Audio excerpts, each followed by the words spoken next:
Hi friends, மல்லி சீரியலில் இதுக்கப்புறம் என்ன நடக்க போகுது அப்படின்றத இந்த வீடியோவில் பார்க்கலாம். இப்போ மல்லி எவ்வளவோ ரிஸ்க் எடுத்தாங்க. மனோகரம் கூட சேர்ந்துக்கிட்டு ஏதாவது க்ளூ கிடைக்குமா, இவர் ரேணுகா இல்லை அப்படின்றத நிரூபிக்கிறதுக்கான ஆதாரம் ஏதாவது கிடைச்சா அதை விஜய்கிட்ட காட்டி இந்த கல்யாணத்தை எப்படியாவது நிப்பாட்டிடணும், நம்ம உயிரை கொடுத்தானா கூட இந்த கல்யாணத்தை நிப்பாட்டிடணும்னு சொல்லிட்டு மல்லி எல்லாம் நல்லா தான் டைலாக் விட்டாங்க. ஆனால் கடைசியில் அவங்களால எதுவுமே செய்ய முடியாமல் வீட்டில் வந்து உக்காந்துட்டாங்க. அது மட்டும் இல்லாமல் விஜய் வந்து எல்லாத்தையுமே வந்து அவருக்கு தெரிகிற மாதிரியே அமைஞ்சிடுதுங்க. மல்லி, மனோகர் இவங்க செய்கிற எல்லாமே விஜய்க்கு எப்படியாவது ஒரு விதத்தில் தெரிகிற மாதிரியே அமைஞ்சிடுது. இப்போ லாஸ்ட்டாக ஓசூர் போன விஷயம் கூட இப்போ ரேணுகாவோட, அதாவது சுடரோட ஃபோன் விஜய்கிட்ட இருந்ததுனால எல்லாமே வந்து கண்டுபிடிச்சிட்டாரு. இவங்களால எதுவுமே செய்ய முடியல. அடுத்த நாள் காலையில் வந்துடுது. எல்லாரும் கோவிலில் போயிட்டு இந்த சுடரும் விஜய் எல்லாரும் வந்து கல்யாண பொண்ணு மாப்பிள்ளையாக உக்காந்துட்ருக்காங்க. நம்ம வெண்பா குட்டியும் வந்து பின்னாடி நின்றுட்டுருக்காங்க. நம்ம மல்லி ரொம்பவே ஃபீல் பண்ணிவிட்டு உக்காந்துட்ருக்காங்க. ஏன்னா நாகு வந்து சரி வா மல்லி போகலாம் அப்படின்னு சொல்லி கூப்பிடவே, எதுக்கு அண்ணி போகணும், எவ்வளோ மோசமானவ அவள் ஒரு ஃப்ராடு, ரேணுகாக்கா முகத்தை மட்டும் வச்சுக்கிட்டு விஜயோட சொத்தை எல்லாம் அனுபவிக்கணுன்றதுக்காகவே இவ இங்கே வந்திருக்கா. ஆனால் இப்போ அப்போ கெட்டது தான் ஜெயிச்சதில்லை, அப்போ கோவில் எதுக்கு குளம் எதுக்கு அப்படின்னு சொல்லிட்டு நம்ம மல்லி ரொம்பவே ஃபீல் பண்ணுறாங்க. அதுக்கப்புறம் ஒரு வழியாக நாகு வந்து மல்லியை கூட்டிகிட்டு அந்த கோவிலுக்கே வந்துடுறாங்க. அதாவது கல்யாணம் நடக்கிற இடத்துக்கு வந்துடுறாங்க.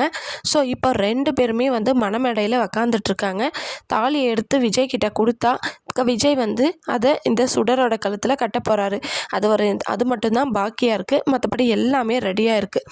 ஸோ இப்போது சுடரோட கழுத்தில் நம்ம விஜய் தாலி கட்டிட்டாரு அப்படின்னா கண்டிப்பாக சீரியல் வந்து ரொம்பவே ஒஸ்ட் அப்படின்னு தான் சொல்லணும். என்ன தான் இருந்தாலும் கடைசி வரைக்கும் இவர் ரேணுகா இல்லை அப்படின்றத நிரூபிக்க முடியலனாலும் இந்த கல்யாணம் நடந்துருச்சுன்னா அது உண்மையிலே வந்து அதை ஏற்றுக்க முடியாத ஒரு விஷயம் தாங்க. கடைசி நேரத்தில் நியாயம் வந்து தோத்துடுச்சுன்ற மாதிரி அர்த்தமாயிடும். அதனால் கடைசி நேரத்துலையானா கூட கண்டிப்பாக இந்த கல்யாணம் ஏதாவது ஒரு வழியில் நிற்கணுங்க.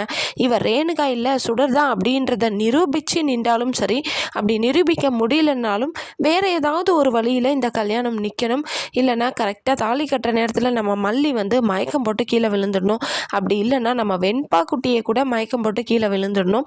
அந்த மாதிரி ஏதாவது நடந்துச்சு அப்படின்னா கண்டிப்பாக விஜய் வந்து தாலி கட்ட போகிறதில்ல.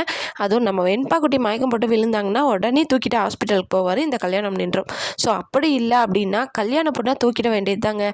அது யாரால் முடியும்? எல்லாருமே இப்போ இங்கே தான் இருக்காங்க. மல்லி, மனோகர், நாக, அவங்க அண்ணன் எல்லாமே இங்கே தான் இருக்காங்க. ஆனால் முக்கியமான ஒரு ரோல், நம்ம மல்லிக்கு பயங்கரமாக ஹெல்ப் பண்ணுற ஒரு ரோல், சீனியர் ரோல், நம்ம அன்னபூர்ணி அம்மா தாங்க இங்கே மிஸ் ஆகுறாங்க. ஸோ அவங்களுக்கு ரொம்ப நாள் ஆச்சு அவங்கள காமிச்சு. மல்லிக்கு ஒரு பிரச்சனைன்னும் போது அவங்க வரலன்னா எப்படி கடைசி நேரத்தில் மாஸ் என்ட்ரி கொடுத்து இந்த சுடரை வந்து தூக்கி கடத்திட்டு போய் ஒரு இடத்துல வைக்கிற மாதிரியும், அது வந்து நம்ம அன்னபூர்ணி அம்மா தான் அப்படின்ற மாதிரியும் ஒரு சீன் வந்துச்சு அப்படின்னா எப்படி இருக்கும்னு நினச்சி பாருங்கள். உண்மையிலே அருமையாக தான் இருக்கும். ஸோ வெயிட் பண்ணி பார்க்கலாம் எந்த வகையில் இந்த கல்யாணம் நிற்கதா இல்லை இந்த கல்யாணம் நடக்க போதா அப்படின்றத வெயிட் பண்ணி பார்க்கலாம். நீங்கள் என்ன நினைக்கிறீங்க அப்படின்னு சொல்லி மறக்காமல் கமெண்ட் பண்ணுங்கள். இந்த வீடியோ உங்களுக்கு பிடிச்சிருந்தா லைக் பண்ணுங்கள், ஷேர் பண்ணுங்கள், சப்ஸ்கிரைப் பண்ணிக்கோங்க. ஓகே ஃப்ரெண்ட்ஸ், பாய்.